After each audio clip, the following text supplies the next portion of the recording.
You're introduced to someone at a party. You shake their hand, smile politely, listen carefully as they tell you their name. You even repeat it back to them. Nice to meet you, Sarah. Perfect.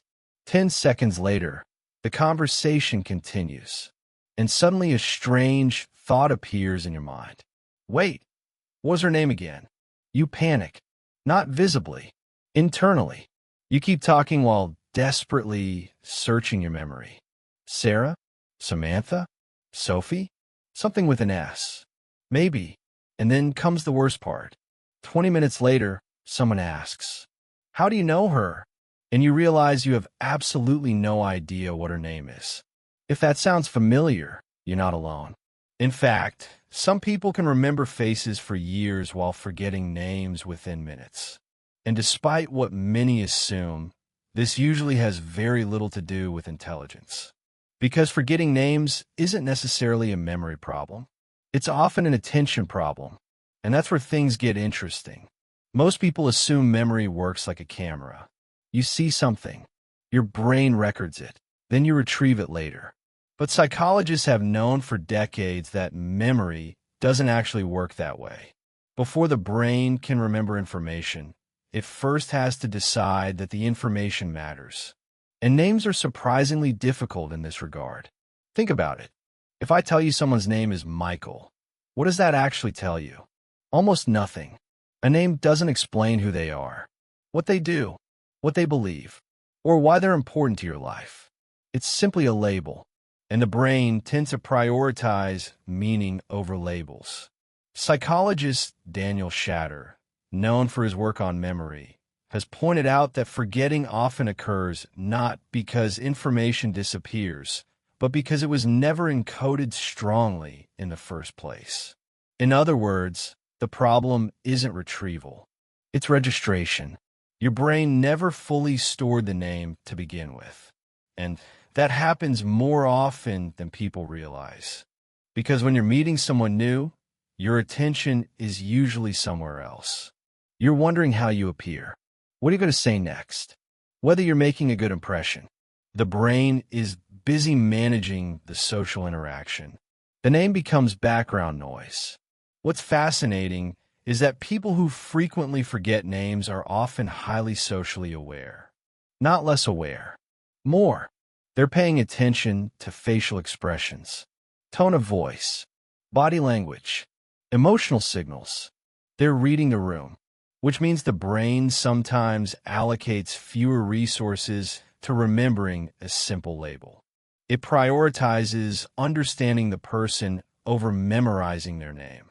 Ironically, the people who care most about social interactions can sometimes struggle the most with this. Then there's another factor, stress. Research has consistently shown that stress interferes with memory formation. When you're anxious, distracted, overwhelmed, or mentally overloaded, the brain becomes less effective at encoding new information.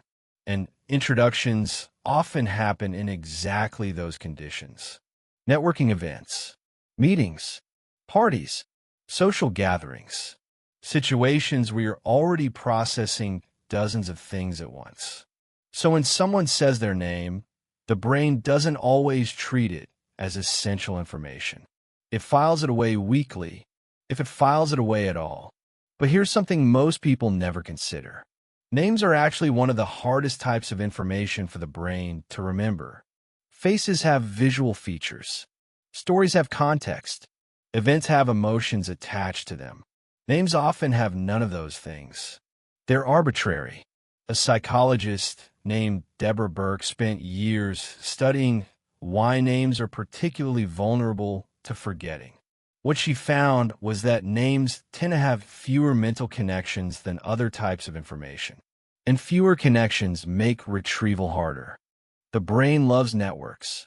Names often exist as isolated pieces of data, which makes them surprisingly fragile. Now, if you're someone who constantly forgets names, there's a good chance you've developed a certain amount of shame around it. You meet someone twice, maybe 3 times, and each time you secretly hope they don't notice you've forgotten their name again. You worry it makes you seem careless, disinterested, or rude. But in most cases, none of those things are true. Because forgetting a name doesn't mean you didn't value the interaction. It often means your brain was busy focusing on something else, something it considered more important in that moment. And this is where the psychology becomes surprisingly revealing. Many people who forget names easily aren't failing to pay attention. They're paying attention to everything: the conversation, the environment, the emotions, the impressions, the social dynamics. Their attention is spread across so many channels that the name never receives enough focus to stick. It's not necessarily a sign of poor memory. Sometimes it's a sign of cognitive overload. So if you've ever felt embarrassed because you forgot someone's name 5 minutes after meeting them, you might want to stop treating it as a character flaw. The brain isn't designed to remember everything. It's designed to prioritize. And sometimes, for better or worse, names don't make the cut. That doesn't mean you're inattentive. It doesn't mean you're disrespectful. And it certainly doesn't mean you're unintelligent. It simply means your brain is doing what human brains have always done, deciding what matters most in the moment. The next time you forget someone's name, instead of asking yourself, "What's wrong with me?" you might ask a different question. What was I paying attention to instead? Because the answer often reveals something interesting about how your mind works.